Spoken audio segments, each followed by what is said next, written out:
اعوذ باللہ من الشیطان الرجیم، بسم اللہ الرحمن الرحیم۔ جماعت سوم اسلامیات میں آپ سب کو خوش آمدید کہتے ہیں۔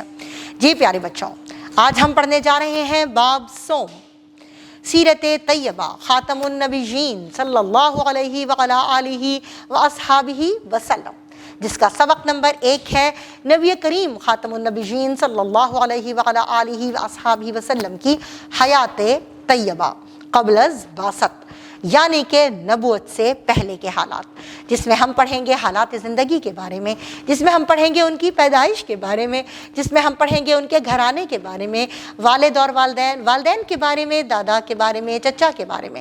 تو آئیے اپنی اپنی کتابوں کو کھول لیجئے اور پڑھتے ہیں اپنے اس خوبصورت سبق کو، تاکہ ہم مزید جان سکیں نبی کریم صلی اللہ علیہ وعلی آلہ واصحابہ وسلم کی زندگی کے بارے میں۔ جماعت سوم اسلامیات میں آپ سب کو خوش آمدید۔ باب سوم پڑھنے جا رہے ہیں سیرت طیبہ صلی اللہ علیہ وعلی آلہ واصحابہ وسلم۔ سبق نمبر 1 ہے، جس کا عنوان ہے نبی کریم خاتم النبیین صلی اللہ علیہ وعلی آلہ واصحابہ وسلم کی حیات طیبہ قبل از بعثت۔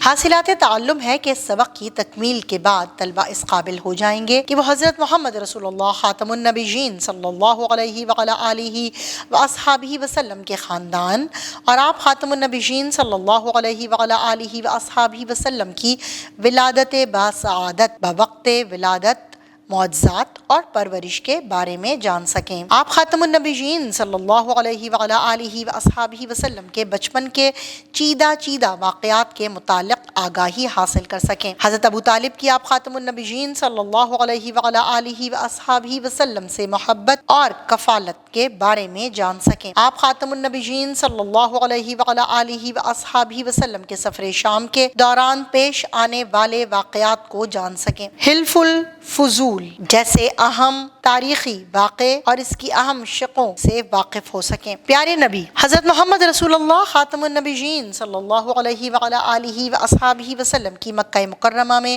ابتدائی زندگی کے واقعات، حضرت خدیجہ الکبریٰ رضی اللہ تعالی عنہا سے نکاح، حجر اسود کی تنصیب وغیرہ سے آگاہ ہو سکے۔ جی پیارے بچوں، سورۃ المائدہ میں اللہ تعالیٰ فرماتے ہیں، یقیناً اللہ کی طرف سے تمہارے پاس آیا نور اور روشن کتاب۔ یہ سورۃ المائدہ کی آیت نمبر 15 تھی، جس کا ہم نے ترجمہ پڑھا۔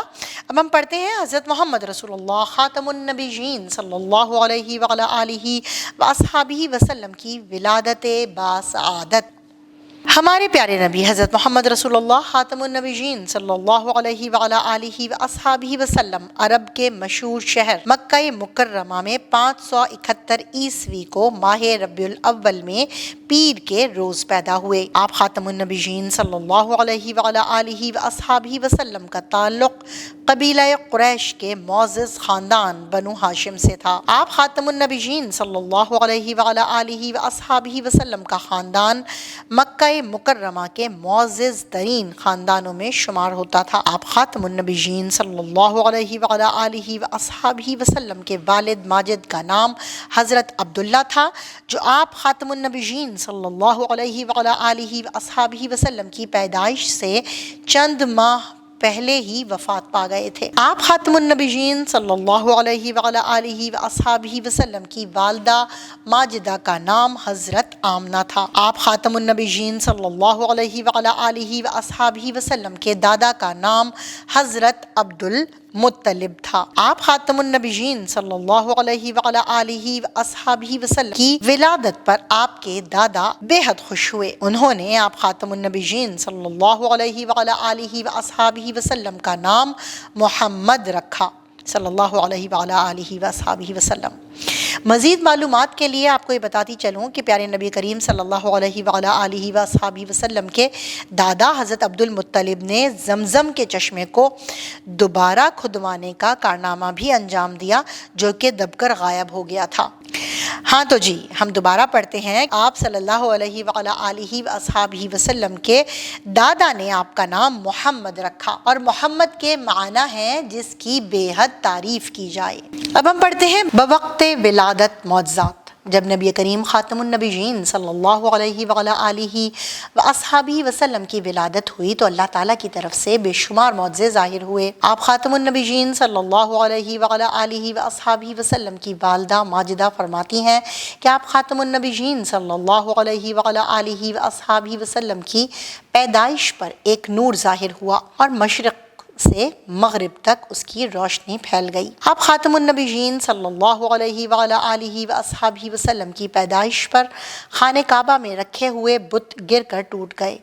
ایران کا مرکزی آتش کدہ جس میں 1000 سال سے مسلسل آگ بھڑک رہی تھی اچانک بجھ گیا۔ کسرا کے محل میں زلزلہ آ گیا اور اس کے 14 مینار گر گئے۔ پیارے بچوں، آپ نے یہ معجزات جو ہیں یہ آپ نے یاد رکھنے ہیں کہ کون کون سے معجزات پیش آئے تھے۔ پڑھتے ہیں حضرت محمد رسول اللہ خاتم النبیین صلی اللہ علیہ وآلہ آلہ وآصحابہ وسلم کا بچپن۔ عرب میں یہ رواج تھا کہ وہ اپنے بچوں کی پرورش کے لیے انہیں گرد و نواح کے دیہاتوں میں بھیج دیتے تھے۔ دیہات کے صاف ستھرے ماحول میں بچوں کی جسمانی صحت بھی اچھی ہو جاتی اور وہ عربی زبان بھی سیکھ لیتے تھے۔ آپ خاتم النبیین صلی اللہ علیہ وآلہ آلہ وآصحابہ وسلم کو بھی ولادت کے 6 ماہ بعد حضرت حلیمہ سعدیہ رضی اللہ تعالی عنہا کے ساتھ ان کے گاؤں بھیج دیا گیا۔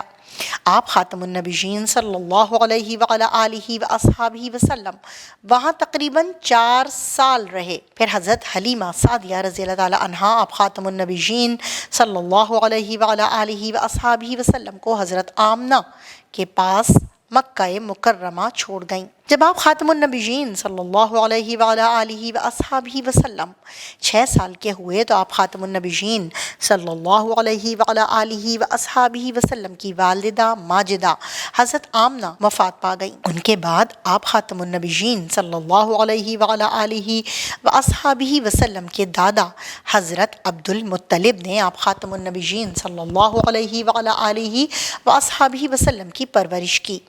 جب آپ رسول اللہ صلی اللہ علیہ وآلہ آلہ وآصحابہ وسلم کی عمر مبارک 8 سال کی ہوئی تو آپ خاتم النبیین صلی اللہ علیہ وآلہ آلہ وآصحابہ وسلم کے دادا حضرت عبد المطلب بھی چل بسے۔ ان کے بعد آپ خاتم النبیین صلی اللہ علیہ وآلہ آلہ وآصحابہ وسلم کے چچا حضرت ابو طالب نے آپ خاتم النبیین صلی اللہ علیہ وآلہ آلہ وآصحابہ وسلم کی پرورش کا ذمہ لیا۔ اب پڑھتے ہیں حضرت ابو طالب کی نبی کریم خاتم النبیین صلی اللہ علیہ وآلہ آلہ وآصحابہ وسلم سے محبت اور کفالت۔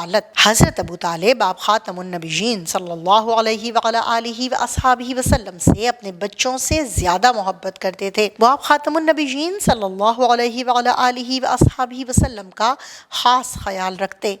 آپ خاتم النبیین صلی اللہ علیہ وآلہ آلہ وآصحابہ وسلم کو ہر وقت اپنے پاس رکھتے اور اپنے ساتھ کھلاتے پلاتے تھے۔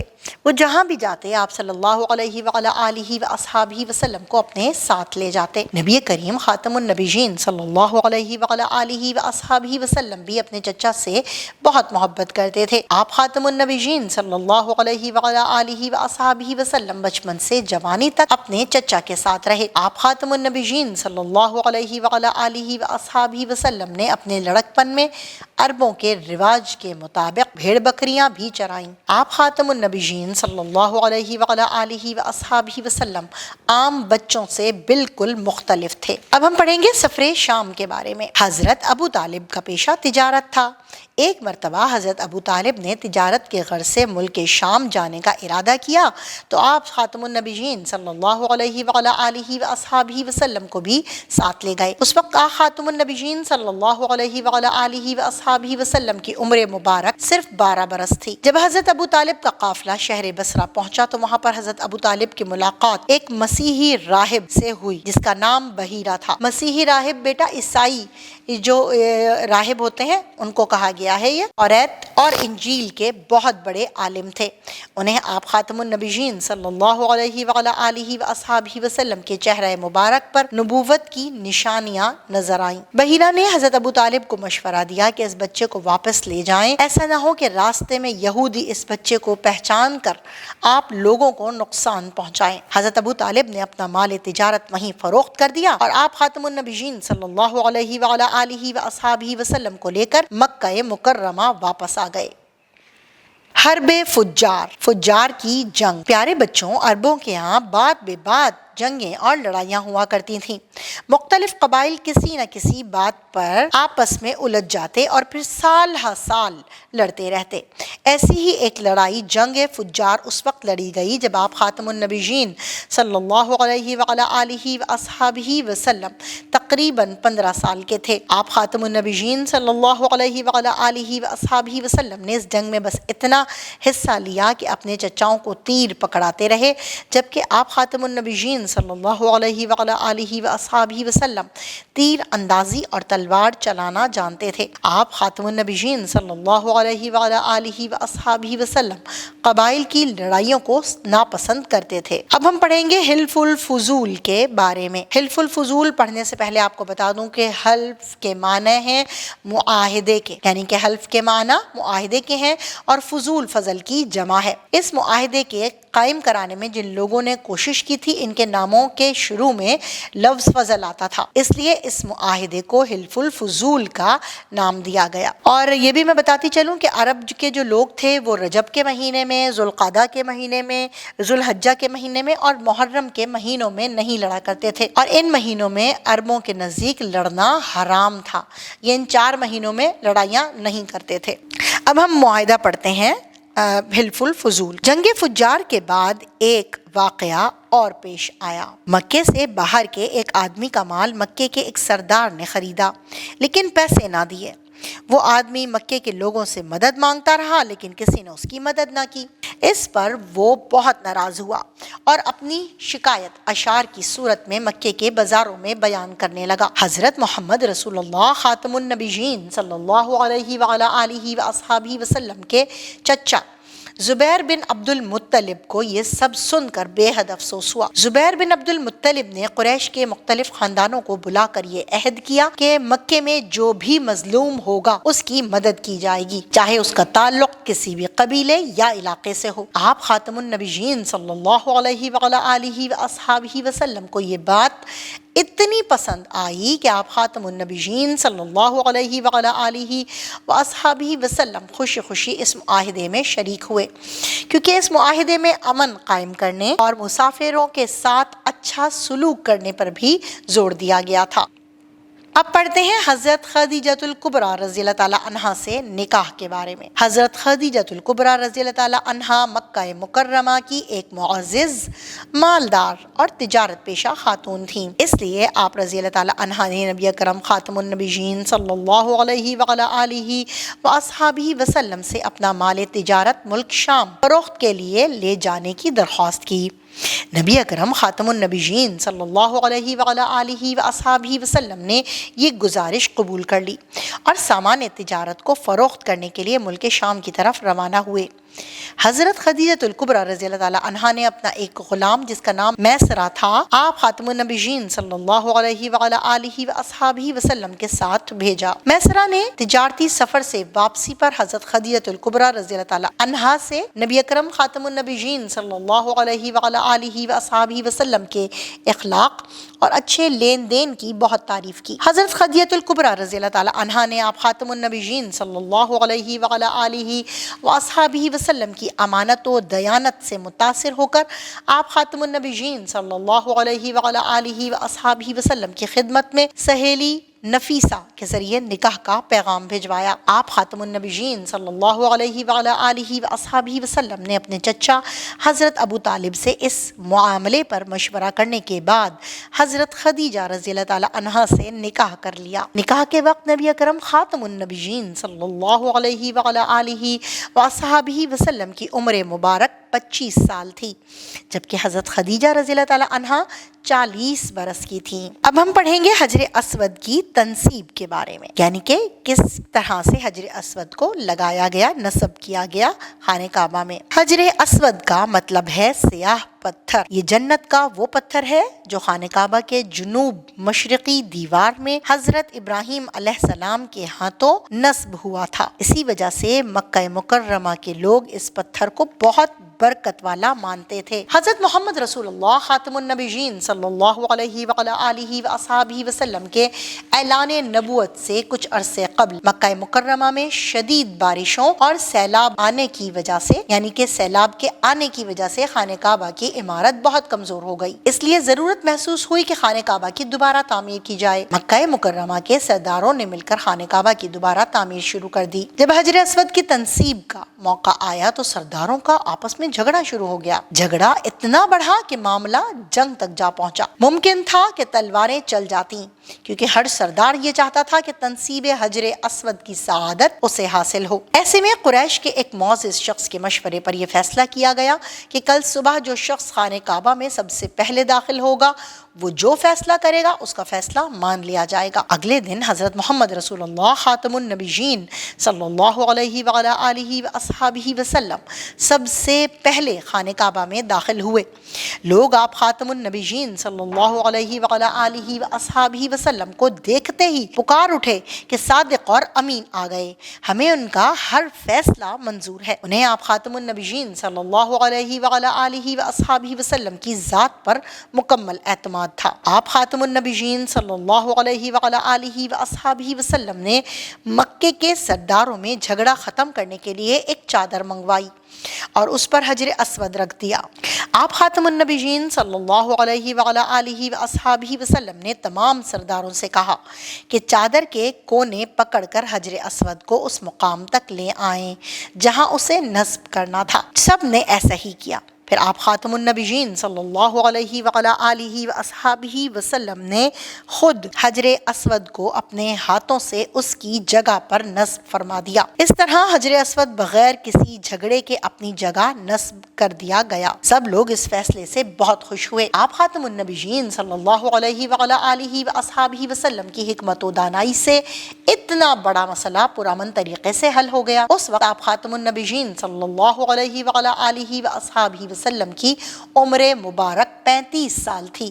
حاصل کلام بچوں، ہمیں چاہیے کہ ہم اپنی زندگی کے ہر معاملے میں نبی کریم خاتم النبیین صلی اللہ علیہ وآلہ وصحبہ وسلم کی پیروی کریں، کیونکہ آپ خاتم النبیین صلی اللہ علیہ وآلہ وصحبہ وسلم کی ذات اقدس ہمارے لیے مشعل راہ ہے اور عملی نمونہ ہے۔ آپ خاتم النبیین صلی اللہ علیہ وآلہ وصحبہ وسلم کی زندگی کا ہر پہلو ہمارے لیے بہترین مثال ہے، اور آپ خاتم النبیین صلی اللہ علیہ وآلہ وصحبہ وسلم کی پیروی ہی ہماری دنیا و آخرت کی کامیابی کا ذریعہ ہے۔ میرے پیارے بچوں، آپ نے سبق کو پڑھا جس میں آپ نے جانا نبی کریم صلی اللہ علیہ وآلہ وصحبہ وسلم کی ولادت بسعادت کے بارے میں، آپ نے جانا ان کے خاندان کے بارے میں، ان کے بچپن کے بارے میں، ان کی پیدائش سے پہلے ہی ان کے والد کے انتقال کے بارے میں، 6 سال کی عمر میں ان کی والدہ کے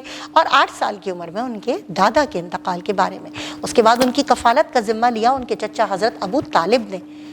پھر آپ نے پڑھا ملک شام کا سفر، حلف الفضول، حرب فجار، اور نبی کریم صلی اللہ علیہ وآلہ وسلم کا حضرت خدیجہ الکبریٰ رضی اللہ تعالیٰ عنہا سے نکاح کے بارے میں، اور ساتھ ساتھ آپ نے ایک بڑے جھگڑے کی آسانی بھی دیکھی کہ کس طرح نبی کریم صلی اللہ علیہ وآلہ وسلم نے اس بہت بڑے جھگڑے کو آسانی سے حل فرما دیا اپنے تدبر سے۔